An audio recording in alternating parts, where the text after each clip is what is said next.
What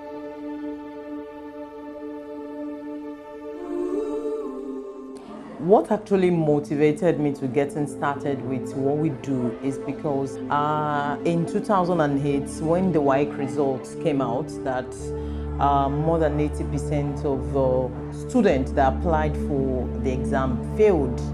I felt so bad then because I was already working as a software analyst in an IT company.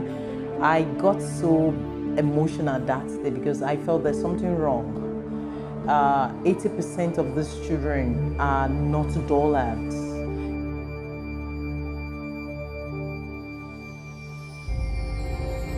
Is it that the approach, the teaching methodology is not right, or there's something wrong? There's a root cause of the challenge. So I got thinking, what can I do as an individual to contribute my quota? What can I do to make impact in the lives of these young ones? So I reached out to young professionals like myself, and we're able to mentor. We went to different schools, conducted mentoring programs, and we did a lot of career seminars and mentorship. However, in 2000 and I guess 13, when there was a report by UNESCO that Nigeria has the highest record of out-of-school children in the world, and that was a big challenge. And it was something that, yes, and even in Lagos, there are children you see during school hours roaming around. They don't go to school, or you see them learning tailoring, fashion designing. You see them as a weather apprentice here and there. So what we did as an organization that has been existent before that information came out was that, okay, we're going to have a unit where we'll be doing child education sponsorship. So we had to rally around to get child sponsors. We called for volunteers, and we had people interested in sponsoring a child. So what we did was, during school hours, we moved from street to street, trying to identify with children that were not in school. So what we did was, as a 2012-13, was that we got these children and we fixed them in private schools. So we keep paying their bills. Every time we pay their bills. The very first child that started this was in 2012. I was going to work that day. I saw this family on the street, a mother with her 3 children by the roadside. Early in the morning, I knew something was wrong. It was unusual for a family to be by the roadside. So I met with them, I spoke with them, I asked questions, and I got to find out that they were living in an uncompleted building not too far away. The woman wasn't going to talk much because of the trauma and what had happened earlier. So, but the following day, I had a visit to her house. I made a visit to her house. I realized the building where she was, the uncompleted church building, and things were not so good. So what we did was we had to pick one of the children, the eldest. We had to fix him in the private school around. So since then, we've been supporting this family. We even had to get an apartment so as to move this family. And that wouldn't be the only family. We've moved several families from the street back to school, and also ensuring that their children are back, back to school. So we move families from off the street to a better and nicer apartment. So this particular boy has been a beneficiary since 2012. He started at the age of 9 years. He couldn't write 1 to 20. He couldn't even read the alphabet. So what we did, when we fixed him in school, they had to place him in nursery 1. And yes, thankfully, thank God for the progress. He was able to finish primary school. So at the moment, he's in GSS 3, and he's doing pretty well. When he got to the school in GSS 1, he was the overall best student in GSS 1. So when we did this project, it's actually inspired us to, like, we need to go out there and do more, because there are many Basids out there that need support. So that was when we started working, going from one street, going from one community to another, ensuring that no child is left behind in attaining this basic, education. And that is where we are today. In 2015, we had a long list of awaiting children that we couldn't get enough sponsors to help them back to school. So we just felt, instead of waiting until we get sponsors for those children, why not set up a school? So that was when this idea of running a school came. about in 2015 April. So we were not going to wait until we got enough sponsors for the children. We were going to get started to doing all we could do. So we had to got a land that was leased to us, although it was under high tension then where we were before we moved here. And but we just couldn't wait, because education cannot wait. These children are growing. We had a child as old as 15 years, not able to speak English, not able to read well, 16 years. And so it was a big concern to us. So what we did, we had to erect the structure. We got friends and some organization partner with us to erect the school, and we got started with 3 we got 30, from 30 to 70, and that is how we've been growing. And yes, it's been more than 4 years of running the school now, tuition-free school, and we already have 4 sets of students that have moved from primary school to secondary school. So we have those in GSS 3 now, no, SS1. Our 4 sets of graduating pupils are in SS1 already now. So yes, and this year we had 30 of them that finished primary school, and these were children that were learning one vocational skill or the other, and they were without formal learning. They couldn't communicate in English. They don't even know how to read and write. So we're able to bring them all together. And these are also children that are not living with their parents. That is one thing I realized with this community, that most of the children are from broken homes, victims of broken marriages, and they get abandoned eventually, either by their mom or dad or their grannies, and people that don't really place huge importance to education. Our mommy, èmi àti bàbá wọn ní issue ajá, but suddenly wọ́n wà nílùú. Èmi relocate wá sí Ìkọ̀lá mi báyìí, ìlú náà ni mo wà pẹ̀lú wọn ní Ayétòrò Ẹ̀gbádò. Mo wá sí Ìkọ̀lá again. Nígbà tí mo wá sí Ìkọ̀lá, wọ́n wá sọ̀rọ̀ school kan fún mi, street to school. So wọ́n wá ní wọ́n ń gbowó school, wọ́n ṣe anything níbẹ̀, torí èmi believe pé ìlú yẹn náà ló máa wà. Mi ni mo wá sí Èkó rárá, torí èmi gan kò sí agbára, èmi náà help yìí, mo ń bá yàn ta ọjà ni. But suddenly nígbà tí wọ́n sọ pé school yẹn this and that, mo rò pé ẹ jẹ́ lọ mú àwọn kọ́kọ́ mú méjì wà nù wọn lọ kọ́kọ́ bẹ̀rẹ̀ school. But mo rí pé wọ́n fi ayé níyàn lára, wọ́n wà okay bẹ́ẹ̀, wọ́n dẹ̀ ka shop pẹ̀lú school tó ń lọ, wọ́n mọ nǹkan tó ń ṣe. Mo yẹ tún sọ fún wọn pé kọjọ ó sì kọ ọmọ kan tí mo ní o, kọjá kọ́ ọmọ mi ẹyọ kan yẹn wá sí school yìí o.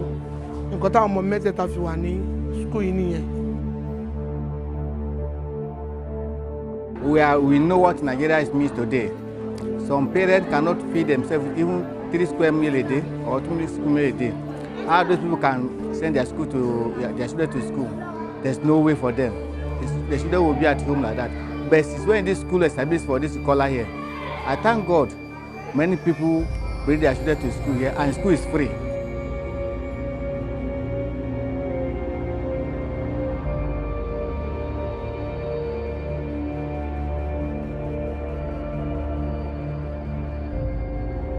These are the caliber of children that we work with, children that some have not even seen their parents for years. So it's more than schooling that we're doing for them. We have to counsel, we have to be there to show the motherly love, to show every emotional support that a total child needs to survive in such an environment. So we've been here. It's been more than 4 years of pushing on. It's not been without its challenges, because yes, there are times where we have this big challenge of children coming to school without food, and they will bring gari in water bottles, and like God, the first day I saw that, I felt so bad. I mean, they come to school without food, they come without money, then how do they learn? We had to rally around, and we got a few friends and sponsors that helped us and we have been able to help them with the meal, and we're hoping to continue because we had to stop when the funding ceased. We're hoping to continue because one thing we realized was that when the food was there, there's this enthusiasm to learning, there's the enthusiasm to come to school, and we got good, feedback from the parents. Since when my children started school here, I see that their life changed. Their life changed because sometimes they will tell me what they learned in the school. I was so happy about it. I referred them to Bible. Everything was accurate. I was so happy about the way they are behaving. ẹ mọ̀ a máa fún ọ lóúnjẹ kó tó di break time tó máa fún ọ lóúnjẹ ní school nílé ìwọ̀nba ìyẹn làwa máa ń ṣe fún wọn. Ìwé dẹ́kẹ̀rẹ́ wọn máa ń fún wọn ni.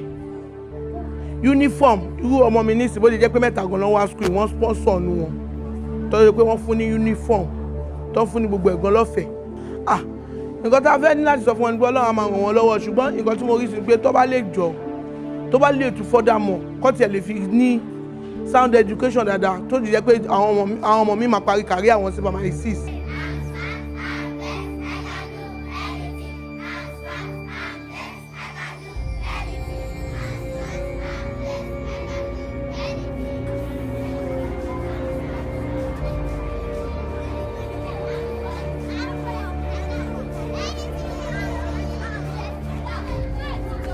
And even from the children themselves, school was always exciting to come around. Before I joined this, me and my brother were at home. Before I joined this school, when I joined this school, parents give us a free food, bag, sandals, free textbooks. Thank you, Street to School Initiative, for all your support. Before, when I came to this school, I was at home. I did not go to school. And big auntie, which is Miss Tositaro, she came to our house. She helped us. We came to school. After that, I was happy because she really changed the life of my family. She really helped us. One thing I love about this school is that the teachers know how to teach people.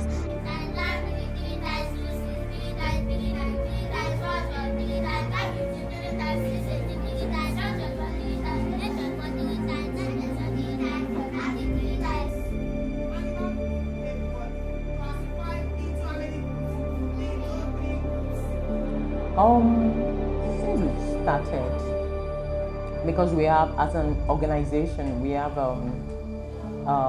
different angles. We have the primary education sponsorship, and we have the secondary education sponsorship, and even the post-secondary education sponsorship. So for the primary, we've actually reached more than 300. Considering those that are in other schools, because we have children in other schools. We have children that we had to sponsor them back to public schools in their different community. So we have children that we have to keep in private schools. We have 2 or 3 children in Badagry at the moment that we pay their bills. We have those in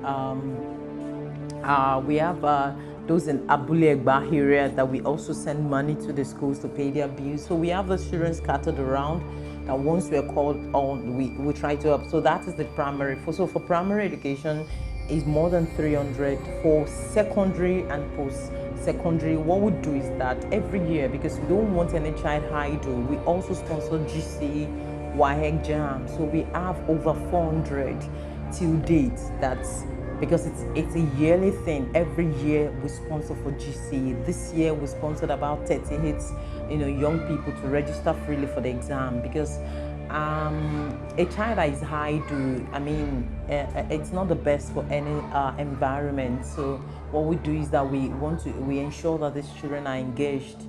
So overall, looking at those that we've sponsored, that is actually close to that is about 800 children for primary education and secondary education that we've been able to support back to school. However, with our back swap, from the indication on the shirt I'm wearing, We add, this is an annual program that we also do. We identify with children from low income, families, and we give them the basic learning materials. We give them bags, and that is why we call it bag swap. We collect their old bags and give them the new bags. Some of them don't even have bags to school. So what we just do is that we give them our own, package. And this is what we've been doing consistently for some years now. And we've been able to reach out to over 12,500 children, yes, in Lagos and Ogun State.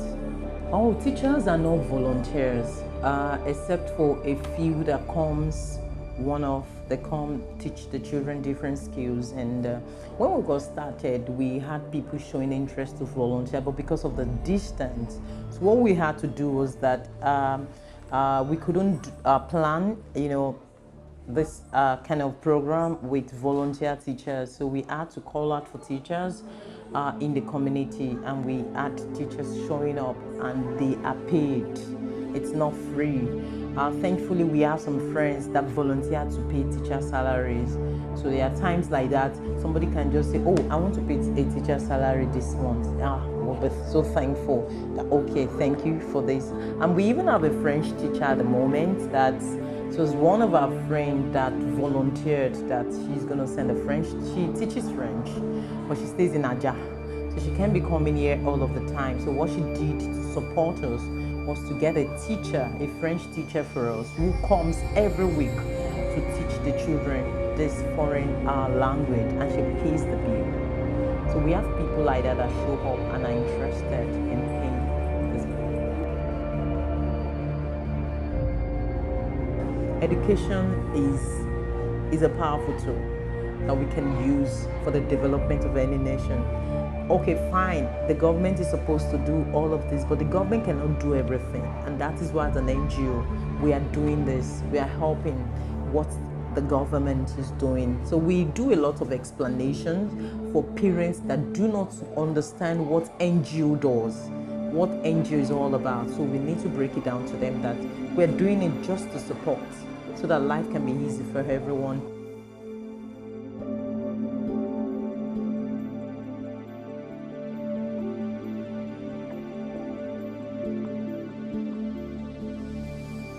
It's worrisome when you know that the country you are in has the highest number of out-of-school children in the world. Tell me, 10 years time, what is going to happen to Nigeria if we're having more children who are out of school than those who are in school? Because there's an increase in that population because of the financial, instabilities in some homes. Some children drop out. When people tell me that there are no out-of-school children in Lagos, I laugh. Because why? When we got started, we had to be moving from house to houses. We had to be moving from one family because they lock the children in the house. They lock them from public eye. They wouldn't want you to be questioning them why your children are in school. So we have parents that would rather lock their children up than to answer questions from neighbors that why your children not in school. So we had to go around from one family to the other family. So actually, running this school for more than 4 years, the challenge has been funding. Running a tuition-free school, it's a lot. It takes a lot. Not until we got started that we realized that this is one big mountain that we just need to keep moving on. To overcome and not give up, because we've started already and we can't turn back because of these children. And so the funding aspect, where we are at the moment, it's not our property. It's on leased. It was leased out to us. So we are hoping that we're going to get enough funding so that we have a space of our own and we can open our doors to every child. Because we had to turn some parents back, some children back, because we do not have enough space for all the kids that keeps coming around. And one little challenge about this community is that government schools are not easily accessible. They are some distance away. So some parents would rather keep their children to where they can see them than to let the child go to a faraway government-run school. And there are other times that because they cannot meet up with the private school fees, they're owing here, they're owing there. Eventually, they withdraw this child and the child stays at home. So we have this number of children so that they drop out. So we have the categories of dropout kids. We have the categories of children that have not even been in school. We have the category of children that have, the last time they went to school was when they were in their village until they came to this particular village as well. So these are the kind of children that we bring together to help. So the more funding and support we get from people, the more we'll be able to reach out, because our aspiration is to replicate this school in every low community, in every community where accessibility to government-owned school is poor, because not everybody can meet up with private school bills. So we really hope that we can get this school in every in every underserved communities, so that every child can be served quality education in Nigeria.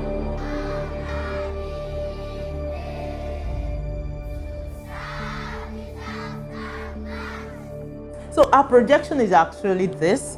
We hope to get a bigger structure where we can serve more children, and we're also hoping that we can have secondary school, so that those who are leaving primary school will have a place to continue learning and not drop out from primary school. So that is one thing we're projecting. We're also looking at more partnership with corporate organizations, so that, because running a school is capital intensive. You talk about paying teachers' salaries, you talk about getting necessary textbooks for the children, you talk about having ICT departments where the children can, know what is happening in the world, globally, and where they can learn about coding, where they can learn about, how to interact. The kind of exchange programs with other children in other countries or in other schools. So we are looking at,